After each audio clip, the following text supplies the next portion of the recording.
कुंडली में 9 ग्रहों में से 7 ग्रह खराब हो जाते हैं अगर आपका बुध ग्रह खराब होता है कुंडली के अंदर। बिना कुंडली को देख के आप कैसे जान सकते हैं? अगर आपकी पूरी बॉडी के अंदर कहीं पर भी नसों से रिलेटेड कोई भी प्रॉब्लम, जैसे कि नसों की कोई ब्लॉकेज है, पैरालिसिस है, या कहीं पे शरीर नीला पड़ रहा है या गैंग्रीन है, तो ये सारी की सारी प्रॉब्लम आपको बुध देता है। अगर आपकी याददाश्त वीक हो रही है, आपको चीजों को याद रखने में दिक्कत हो रही है, तो भी आपका बुध कमजोर है।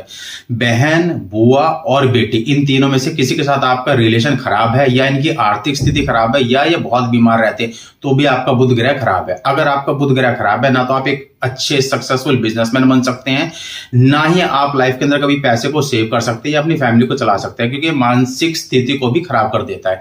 तो इसको बैलेंस करने के लिए मैं आपको छोटे छोटे 2-3 तरीके बता रहा हूं। एक तो बहन, बुआ, बेटी जब भी आपके घर में आते हैं तो आप उनको हमेशा मीठा देकर, कुछ पैसे देकर ही घर से विदा करें। ये बिल्कुल 100% लिख लीजिए इस चीज को। और अगर तीज त्योहार है तो उनको कपड़े भी दीजिए, ठीक है? पहली बात ये। दूसरी बात यह कि जो पक्षी आते हैं, चिड़िया, कौवे, कबूतर, इनके लिए दाना और पानी इनका बंदोबस्त करें। और नवरात्रि साल में 2 बार आते हैं, दोनों बार आपको कंजकें बिठानी है। ये लंबे समय तक करना पड़ेगा, तब बुध ग्रह आपका बैलेंस होगा।